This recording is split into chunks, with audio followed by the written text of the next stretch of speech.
அன்புள்ள தகுதி வாய்ந்த விழா தலைவர் அவர்களே, என் அன்பு உடன்பிறப்புகளான கலைஞர் பெருமக்களே, மேடையிலே வீட்டிருக்கின்ற தயாரிப்பாளர்களே, விநியோகஸ்தர்களே, இயக்குநர்களே, ஒளிப்பதிவாளர்களே, என் முன்னாலே வீட்டிருக்கின்ற பெரியோர்களே,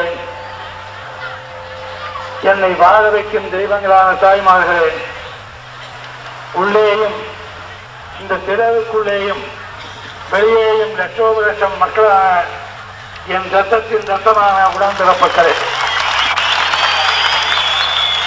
உங்கள் அனைவருக்கும் என்னுடைய பணிவான நன்றியையும் வணக்கத்தையும் தெரிவித்துக் கொள்கின்றேன். இன்று 2 பிரச்சனைகளை பற்றி நான் பேச வேண்டிய கடமைக்கு தள்ளப்பட்டிருக்கின்றேன்.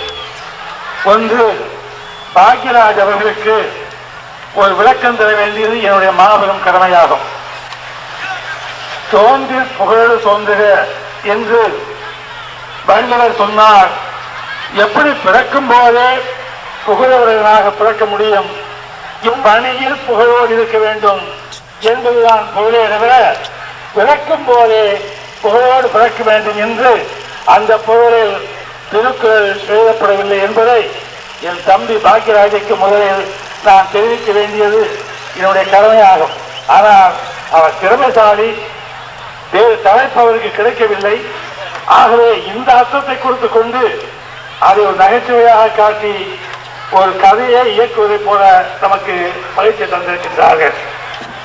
அதற்கு இங்கே பல்வேறு பிரச்சனைகளை சொல்லும் போது என்னுடைய மனதார மாதத்தை பற்றி அருமை தம்பி நடிகர் திலகம் சிவாஜி கணேசன் முதற்கொண்டு இப்போது நான் இருக்கும்போது என்னோடு நடிப்பதற்கோ அது வேறு படங்களில் நான் நடித்துக் கொண்டிருக்கும் போது அவர்கள் நடித்துக் கொண்டிருக்கின்ற வாய்ப்பையோ பெறாத ரஜினிகாந்த், கமல்ஹாசன் போன்ற அத்தனை நடிகர்களுக்கும் நான் ஒன்று கூற கடமைப்பட்டிருக்கின்றேன். இந்த டாக்டர் பட்டம் எனக்கு தந்தது அல்ல, கலை உலகத்துக்கு தந்த டாக்டர் பட்டமே தவிர எனக்கல்ல. ஏன் அப்படி சொல்கிறேன் என்றால், ஒன்றை நீங்கள் புரிந்து கொள்ள வேண்டும். பாக்யராஜ் சொன்னார், இன்னும் சில நண்பர்கள் சொன்னார்கள், கூத்தாடி என்று சொன்ன காலம் உண்டு, அதுபோல் கலைஞன் என்பவன் எங்கோ ஒதுக்கப்பட்டு கிடந்தான் என்றெல்லாம் கூறினார்கள்.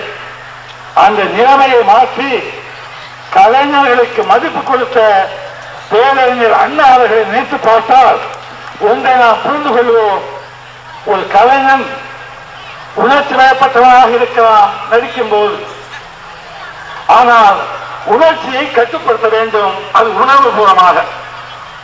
உணர்ச்சி என்பது நான் சட்டமன்றத்திலே பதில் கூறிய போது சொன்னேன். உணர்ச்சி என்பது ஒரு ஊசியால் கையிலே குத்தினால் அங்கே நமக்கு வழி தெரிய வேண்டும். அது உணர்ச்சி. அது மறந்து போய்விட்டால் அந்த ஊசியால் குத்தும் போது அது தெரியாது. ஆனால் மனத்திலே உணர்வு இருக்கிறது. ஊசியால் குத்தினால் அங்கே வலிக்கும் என்ற உணர்வு நமக்கு இருந்தால் பிறரை நாம் துன்பப்படுத்த மாட்டோம். அதுபோல் மனிதாபிமானம் என்பது உணர்வின் அடிப்படையே வர வேண்டும். உணர்வு இருந்தால்தான் உணர்ச்சியை கட்டுப்படுத்த முடியும்.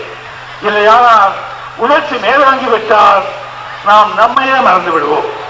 ஒன்றை சொல்ல விரும்புகிறேன். சத்துணவு திட்டம் 20 அம்ச திட்டத்தில் இல்லை.